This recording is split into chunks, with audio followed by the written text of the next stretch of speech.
한여름, 서울 외곽에 있는 외삼촌의 한옥 별장. 햇볕은 숨이 막힐 듯 내리쬐고 있었지만 정원 가득한 소나무 숲에서 불어오는 산들바람은 마치 숨통을 틔워주는 것 같았다. 매년 여름이면 친척들이 모두 모이는 이곳. 오늘도 외삼촌 가족과 몇몇 친지들이 삼삼오오 모여 정자 아래서 고기를 굽고 소맥잔을 기울이며 웃음소리를 퍼뜨리고 있었다. 나는 외숙모와 짧은 인사를 나눈 후 집 안으로 들어가 갈아입을 옷을 꺼냈다. 오늘은 그 어느 해보다도 덥고 자연스럽게 저 멀리 연못에서 수영이라도 하고 싶다는 생각이 들었다. 준비해온 연한 하늘색 래쉬가드에 크림색 미니쇼 팬츠를 매치하고 발끝에는 진주 장식이 달린 하얀 슬리퍼. 귀에는 작은 진주 귀걸이, 손목에는 실버 뱅글 하나. 한껏 꾸안꾸 분위기를 낸 여름날의 소녀였다. 거울 앞에서 한번 머리를 정리한 뒤 나는 연못 쪽으로 향했다. 연못에는 이미 조카들이 튜브를 타고 물장구를 치고 있었고 그 옆에서 누군가 팔짱을 낀 채로 그들을 바라보고 있었다. 윤건. 사촌 언니의 친구로 몇 번 봤지만 오늘따라 분위기가 달라 보였다. 검정색 나일론 수영 반바지 하나만 입고 있었는데 그 위로 드러난 어깨선과 목덜미의 선이 이상하게 눈길을 끌었다. 너도 오늘 감시 역할이야? 그가 웃으며 말을 건넸다. 그의 말에 나도 피식 웃었다. 응, 외숙모가 오늘 파티 빨리 가야 된다고 해서. 결국 나한테 떠넘기셨지 뭐. 그는 고개를 끄덕이며 시원한 웃음을 터뜨렸다. 나도 비슷해. 도망치려다 실패했지. 이런 사소한 대화들이 마치 비밀스러운 공감대를 만드는 듯했다. 그의 눈빛은 농담처럼 가볍지 않았고 내가 무슨 말을 해도 집중해서 듣는 듯했다. 그 눈빛에 묘하게 끌리는 내가 있었다. 물속에서 뛰노는 아이들의 웃음소리 속에서도 우리 사이의 공기는 조용하고도 깊었다. 그가 내 쪽으로 한 걸음 다가오더니 슬쩍 물었다. 혹시 너 아이들 돌보는 거 좋아해?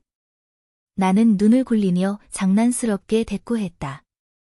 좋아하는 건 아니고 도망 못 가서 맡은 거지. 그는 또 웃었고 그의 눈빛은 더욱 부드러워졌다. 그 웃음에 나도 따라 웃게 되었다. 한참을 그렇게 앉아 이야기를 나누다 보니 해는 더욱 뜨겁게 떠오르고 있었다. 너 안 더워? 왜 아직도 물에 안 들어가? 그가 물었다. 들어가려고 했지. 마침 좋은 타이밍이네. 내가 대답하며 한 발짝 물가로 다가갔다. 순간적으로 용기를 내어 물속으로 풍덩. 물은 생각보다 차가웠고 물 위로 올라왔을 때 내 래쉬가드 어깨끈이 한쪽 흘러내려 있었다. 나는 급히 매만졌고 그가 순간 시선을 피하며 다른 곳을 보는 것이 느껴졌다. 그의 행동에 가슴이 미묘하게 뛰었다. 곧이어 그는 이젠 나도 들어가야지 하며 환한 웃음과 함께 연못으로 뛰어들었다.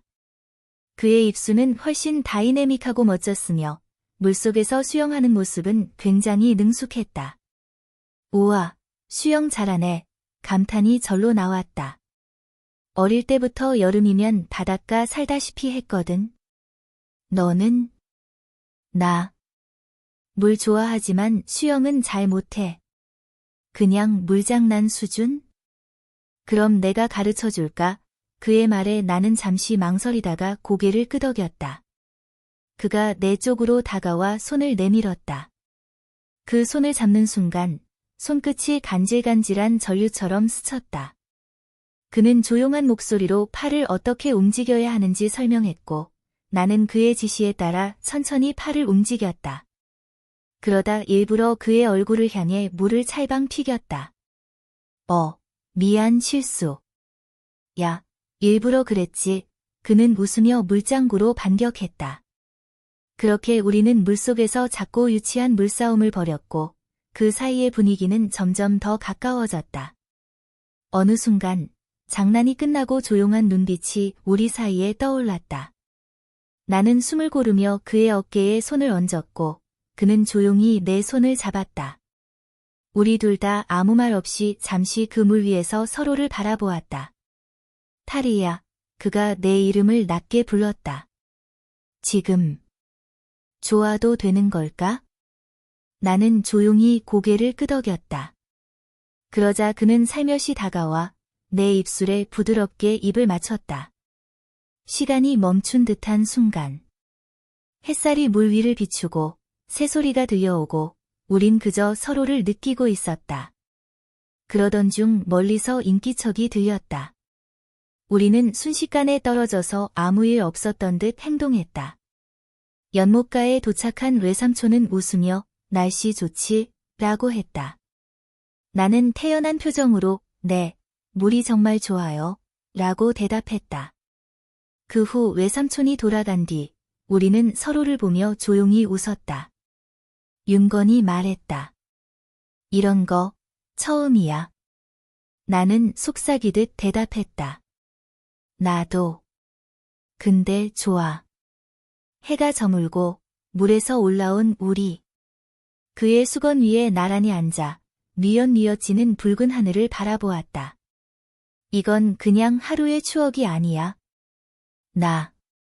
이 느낌 계속되고 싶어. 나는 말했다. 그리고 우리는 손을 맞잡고 다시 한옥 쪽으로 걸어갔다. 아직 끝나지 않은 여름날의 이야기.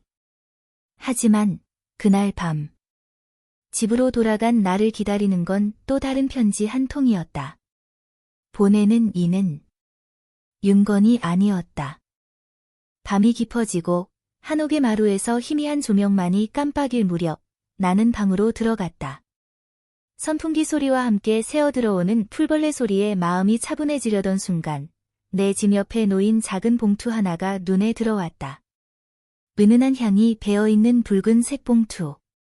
등골이 오싹해질 만큼 조심스럽게 손을 뻗었다. 봉투 앞면에는 한글로 깔끔한 손글씨가 있었다. 타리에게. 보낸 사람의 이름은 없었다. 순간 내 가슴은 조여들었다. 손끝이 떨리며 조심스럽게 봉투를 열었다. 안에는 단 한 장의 편지가 들어 있었다. 내가 오늘 연못가에 있었던 것 다 봤어. 그 눈빛, 그 미소. 그건 나여야 했어. 윤건이 아니라 너도 알고 있었잖아. 다음은 내가 될 거야. 기억해. 내가 아직 지켜보고 있다는 걸. 머리카락이 곤두서는 느낌. 내 손은 차갑게 얼어붙었고 시야가 살짝 흔들렸다. 누군가 우리를 몰래 보고 있었던 것, 그리고 그 누군가가 나를 잘 아는 사람이란 사실이 무엇보다 소름 돋았다. 잠시 후 현관 쪽에서 조용히 인기척이 들렸다. 슬리퍼 끄는 소리. 너무 늦은 시간이었기에 가족일 리 없었다. 나는 재빨리 봉투를 숨기고 창문 너머를 살폈다. 희미한 그림자 하나가 정원 끝길을 천천히 걸어가고 있었다. 어깨를 으쓱이며 고개를 약간 숙인 모습. 마치 일부러 내게 들키길 바라는 듯한 느린 걸음.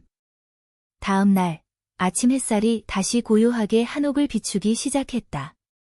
외숙모는 해장을 준비 중이었고 조카들은 아직 잠들어 있었다. 나는 윤건을 찾았다. 연못 쪽으로 갔지만 그는 보이지 않았다. 대신 정자에 홀로 앉아있던 한 사람이 나를 바라보았다. 강재. 우리 고등학교 동창. 어릴 적부터 묘하게 나를 따라다니던 그 아이. 하지만 성인이 된 지금도 이곳에 있다는 건 의외였다. 타리야, 그가 말을 걸었다. 오랜만이지? 왜 너가 여기 있어? 그는 대답 대신 작은 미소만 지었고 내 눈길은 곧 그의 발끝으로 향했다. 발에는 나무 슬리퍼, 어젯밤 들렸던 소리와 똑같았다. 순간 숨이 멎을 것 같았다. 그러나 아무것도 묻지 못한 채 나는 고개를 돌려 연못으로 향했다. 다행히 윤건은 거기에 있었다. 물가에 앉아 발을 담그며 물수제비를 던지고 있었다. 내가 다가가자 그의 얼굴은 밝게 피어났다. 어디 있었어? 아침부터 찾았는데. 그냥. 생각 좀 했어. 나는 말끝을 흐리며 그 옆에 앉았다. 그리고 잠시를 망설이다. 조심스럽게 말했다. 윤건아. 누가? 우리 어제 있었던 거 봤을 수도 있어. 그의 얼굴이 살짝 굳었다. 무슨 말이야? 나는 붉은 봉투에 대해 이야기하려다 멈췄다. 아직은 말할 수 없었다. 하지만 내 표정만으로도 윤건은 무언가를 감지한 듯 했다. 그는 조용히 내 손을 잡고 말했다. 괜찮아. 무슨 일이 있더라도 내가 있을게. 그 말에 마음이 놓이는 동시에 누군가 또 지켜보고 있을지도 모른다는 생각에 등줄기를 따라 한기가 흘렀다. 그날 오후 우리는 함께 작은 산책을 나섰다. 한옥 뒤편에는 작은 대나무 숲과 오래된 석탑이 있었고 그곳은 어릴 적 나만의 비밀 장소였다. 윤건은 그곳에서 처음으로 내게 자신에 대해 조금씩 이야기했다. 어릴 적 부모 없이 자란 외로움, 누군가를 깊이 신뢰하는 것이 얼마나 어려운지, 그리고 처음으로 내가 그 벽을 흔들었다는 것. 나는 그를 바라보며 마음이 흔들렸다. 그의 말은 진심이었고 그 눈빛은 어제와 다를 바 없었다. 조심스러운 손길이 내 머리카락을 넘기며 그는 나지막이 속삭였다. 타리, 너는 평범하지 않아. 내 눈빛, 내 손짓, 내가 오늘 신은 그 하얀 슬리퍼조차도 하나도 안 놓치고 싶어. 나도 모르게 웃음이 나왔다. 괜히 신경 쓰고 고른 진주 장식 슬리퍼가 이런 반응을 이끌다니. 한국 소녀들 사이에서 흔한 작고 화려한 발끝에 대한 집착. 설렘과 묘한 쾌감이 동시에 스며들었다. 그의 시선은 분명히 애정과 경외가 섞인 가볍지 않은 것이었다. 해가 질 무렵 다시 한옥으로 돌아오던 길, 나는 대문 앞에서 멈춰섰다. 문 앞에는 작은 검은 봉투가 놓여 있었다. 이번엔 아무 향도 없었다. 손에 쥐자 느낌부터가 달랐다. 딱딱하고 차가운 무언가가 들어 있었다. 나는 윤건과 눈을 마주쳤다. 그의 얼굴도 굳어졌다. 누가 이걸 놓고 간 거야? 우리는 조용히 봉투를 열었다. 안에는 USB 하나. 그리고 짧은 쪽지가 있었다. 이걸 보면 내가 믿는 사람이 진짜 누군지 알게 될 거야. 검은 USB를 손에 쥔 순간 손끝이 저릿했다. 윤건과 나는 말없이 마주 보았다. 하얀 마당 너머로 해가 거의 저물고 한옥 기와의 그림자들이 길게 늘어져 있었다. 그 긴 그림자처럼 내 마음에도 이상한 불안이 드리워졌다. 우리 방에서 보자. 나는 조용히 말했다. 한옥의 작은 방 안, 미닫이 문을 닫고 커튼을 친 뒤 노트북을 꺼냈다. USB를 조심스럽게 꽂았다. 컴퓨터 화면에는 단 하나의 영상 파일. 제목도 없었다. 나는 숨을 고르고 클릭했다. 처음에는 화면이 까맣고 무음이었다. 그러다 흐릿하게 영상이 살아났다. 연못. 어젯밤. 그리고 우리. 그 순간 숨이 멎는 것 같았다. 영상 속에는 내가 윤건과 웃으며 물속에서 장난치던 장면이 그대로 찍혀 있었다. 그의 손길, 나의 미소, 우리의 첫 키스까지. 모든 것이 담겨 있었다.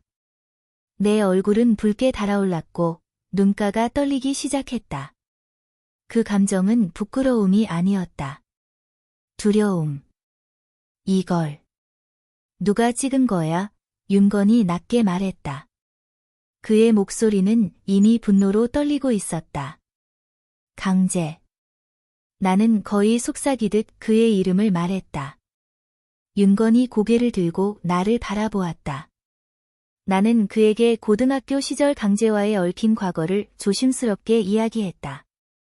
그는 조용하고 말이 없었지만 언제나 나를 지켜보는 듯한 시선을 보냈다. 어느 날, 내 신발장에 작은 손편지와 초콜릿을 놓아두던 사람. 졸업식 때 끝내 말을 걸지 못하고 멀리서 바라보던 눈동자.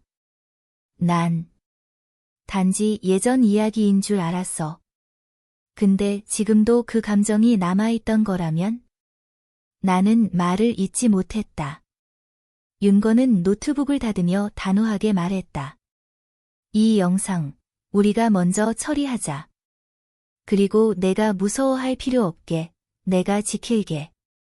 나는 고개를 끄덕였지만 가슴속엔 더 깊은 불안이 스며들었다. 누군가가 이렇게 은밀히 나를 지켜보고 또 조작하려 한다는 사실이 내 일상을 송두리째 흔들고 있었다. 그날 밤, 나는 쉽게 잠들 수 없었다. 하얀 침구 속, 천장만 바라보며 머릿속은 뒤엉킨 감정과 의심으로 가득했다. 왜 하필 나야? 왜 지금? 그리고 떠오른 장면 하나. 어릴 적, 한여름 장마가 내리던 날, 강재와 나는 우연히 같은 우산 아래에 섰었다. 그때 그는 내 검은 교복 치맛단을 조심히 들어주며 말했다. 젖으면 보기 흉하잖아. 그 작은 배려가 지금은 어쩌면 집착의 시작이었을지도 모른다는 생각이 들었다. 다음 날, 나는 의도적으로 강재를 찾았다. 그는 정자에 앉아 있었고, 여전히 조용하고, 여전히 웃지 않았다. 나는 그의 앞에 앉았다. 단도직입적으로 물었다. 너야? 그는 고개를 갸웃하더니 대답 대신 내 슬리퍼를 내려다보았다. 그 신발, 기억나. 너가 고2 때 수학여행 갈 때 신었던 흰 슬리퍼. 그때도 발끝이 예뻤어. 그의 시선은 내 발끝에서 천천히 올라와 눈과 마주쳤다. 소름이 끼쳤다. 나는 본능적으로 뒤로 물러났다. 왜 이런 짓을 해? 그는 아무 대답도 하지 않았다. 그저 나를, 그리고 뭔가 오래전부터 알고 있던 것처럼 바라볼 뿐이었다. 그때였다. 윤건이 다가오고 있었다. 그의 얼굴은 굳어 있었고, 손은 단단히 주먹을 쥐고 있었다. 그만해, 강재. 긴장감이 공기 속을 짓눌렀다. 두 남자의 시선이 맞닿았고 나는 사이에 끼인 채 숨을 삼켰다. 내가 널 몰랐던 줄 알았냐? 윤건이 낮게 말했다. 내가 어떤 시선으로 타리를 봐왔는지 예전부터 알고 있었어. 그래서 일부러 너한테 가까이 못 가게 한 거야? 강재는 가만히 웃었다. 그럼 그녀가 날 두려워하게 만든 건 너라는 거네? 그는 고개를 살짝 기울였다. 넌 나보다 더 위험한지도 몰라, 윤건. 그의 말은 의미심장했고 동시에 뒤통수를 치는 듯 아찔했다. 윤건이 위험하다고? 그날 이후 나는 사람들의 시선과 마음이 더 이상 믿을 수 없게 되었다. 누가 나를 지키고 있는 것인지, 누가 조종하고 있는 것인지. 밤이 되자 또다시 문 앞에 무언가가 놓여 있었다. 이번엔 짙은 남색 봉투. 열어보니 사진 한 장. 윤건. 다른 여자와 함께 바닷가에서 포옹하고 있는 사진. 사진 뒷면에는 단 하나의 문장. 그를 정말 아는 건? 너 아닐지도 몰라. 사진 속의 두 사람은 분명히 가까웠다. 윤건과 본 적 없는 여자. 사진 속 배경은 서해안의 한적한 바닷가, 해 진력의 빛이 두 사람을 따뜻하게 감쌌다. 마치 영화의 한 장면 같았다. 그 장면에서 윤건은 웃고 있었다. 나와 있을 때와는 다른 웃음이었다. 나는 사진을 손에 꼭 쥔 채 한참 동안 가만히 앉아 있었다.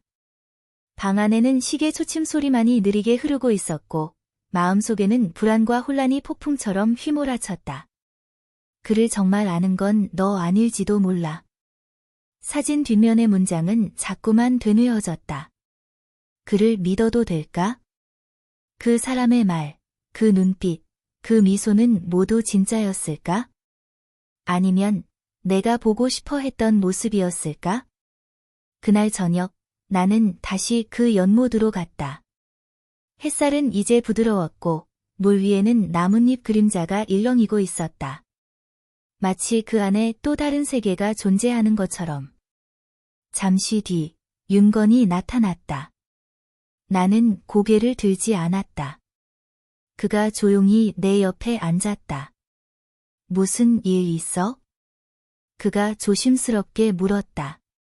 나는 아무 말 없이 사진을 꺼내 그의 손 위에 올려놓았다. 그는 사진을 본 순간 얼굴이 살짝 굳었다. 이거 어디서 났어? 누군가 문 앞에 놓고 갔어.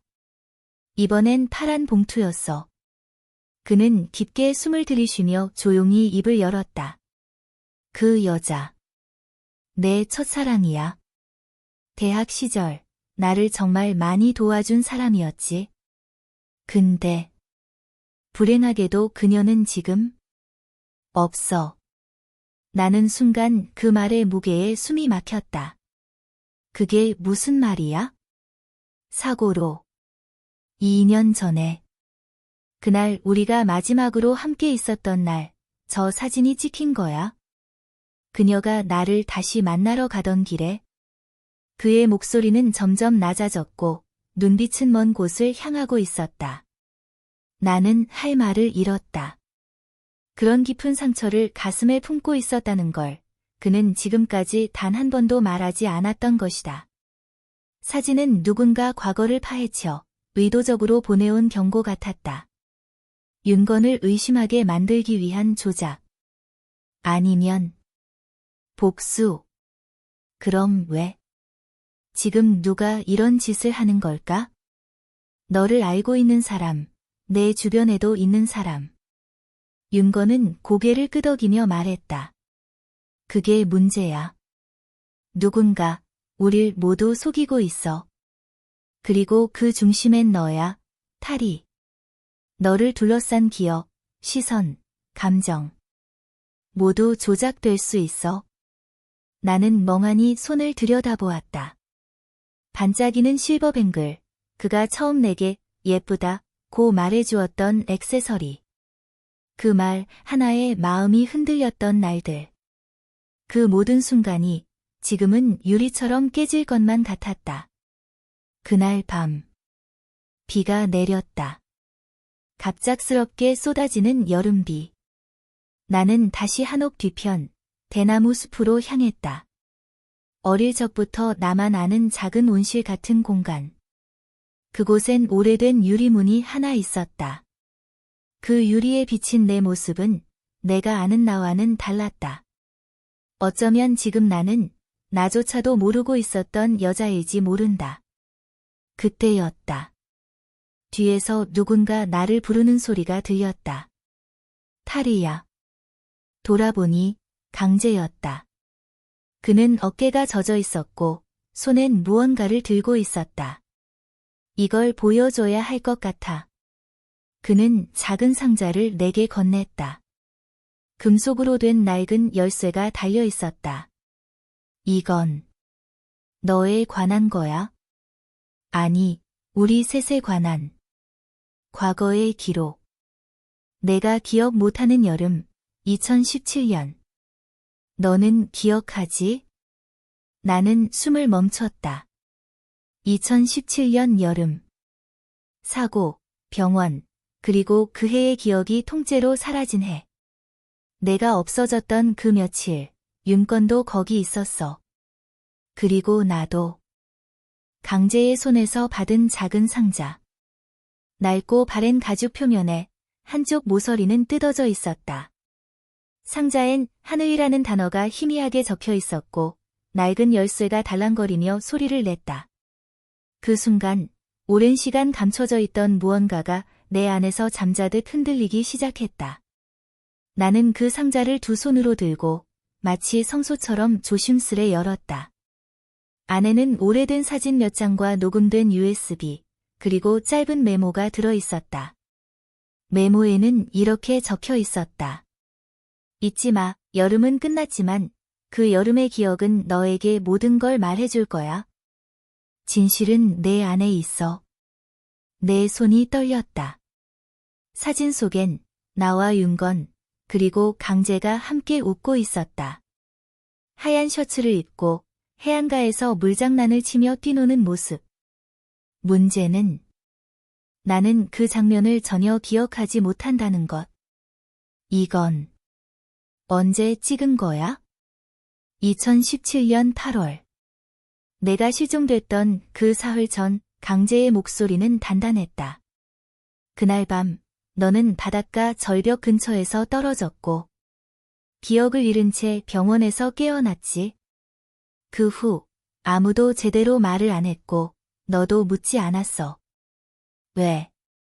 왜 아무도 말 안 했던 거야? 강재는 잠시 눈을 감더니 이렇게 말했다. 내 가족이 원했어. 그 기억은 너한테 고통이 될 거라고. 특히 윤건. 그는 가장 가까이 있었던 사람이었으니까. 내 마음은 점점 더 혼란에 휩싸였다. 기억은 왜곡될 수 있고 조작될 수도 있다는 걸. 이제야 나는 실감하고 있었다.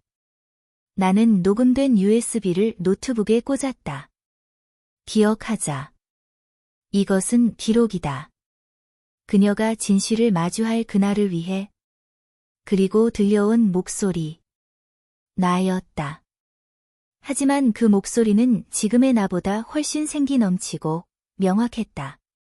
그리고 윤건이 강재랑 다퉜어. 그날 밤 나 때문이었어. 그리고 난 달아났어. 숲으로, 바다 쪽으로. 도망치고 싶었어. 둘 다 너무 무서웠어. 눈앞이 아찔했다.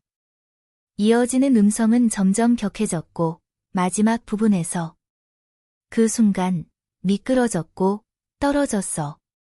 난 다시 기억할 수 없을 거야. 하지만 만약 이걸 듣고 있다면 나는 여전히 그를 믿고 있어. 녹음은 그렇게 끝났다. 모든 퍼즐이 맞춰지기 시작했다. 그날 밤 윤건과 강재는 나를 두고 갈등을 겪었고 나는 그 갈등에서 벗어나려 했지만 사고로 인해 기억을 잃었다. 그리고 지금 누군가는 그 잃어버린 기억을 도구로 나를 흔들고 있었다. 다시 나는 연못가로 향했다. 해는 거의 져가고 있었고 잔잔한 바람이 머리카락을 스쳤다. 윤건이 서 있었다. 그의 눈엔 슬픔이 어려 있었다. 다 기억났어. 내가 먼저 말을 꺼냈다. 2017년 여름, 바닷가, 절벽, 다툼, 그리고 내가 떨어진 이유. 윤건은 눈을 감았다. 나는 널 지키려 했어. 근데 그게 널 잃게 만들었지. 나는 조용히 고개를 저었다. 아니, 윤건. 내가 날 지키지 못했어. 두려움에 너도 강재도 밀어냈었어. 이제는 다시 기억하고 싶어. 그 모든 걸. 그는 내게 다가왔다. 손끝이 내 손을 조심스레 감쌌다. 그 온기가 과거와 현재를 잇는 유일한 진실처럼 느껴졌다. 바로 그때 연못 너머 숲에서 딸깍 카메라 셔터 소리. 우리 둘 다 고개를 돌렸다. 강재. 그는 어둠 속에서 천천히 나왔다. 손엔 카메라가 들려 있었고 표정은 더 이상 감정을 읽을 수 없는 낯선 얼굴이었다. 이제 모든 퍼즐이 맞춰졌네. 근데 아직 끝은 아니야. 그는 내게 한 장의 사진을 내밀었다. 내가 어릴 적 교복을 입고 강재와 손을 잡고 있던 사진. 그 사진 속에 나는 지금의 나보다 더 다정한 표정을 짓고 있었다. 넌 잊은 게 아니라 날 지운 거야, 타리야. 그의 목소리는 낮고 떨렸고 그 안에 분노와 슬픔이 섞여 있었다. 그럼 지금은? 나를 어떻게 할 생각이야? 내가 조용히 물었다. 강재는 잠시 침묵하다가 말했다. 그건 다음에 말해줄게. 그리고 그는 어둠 속으로 사라졌다.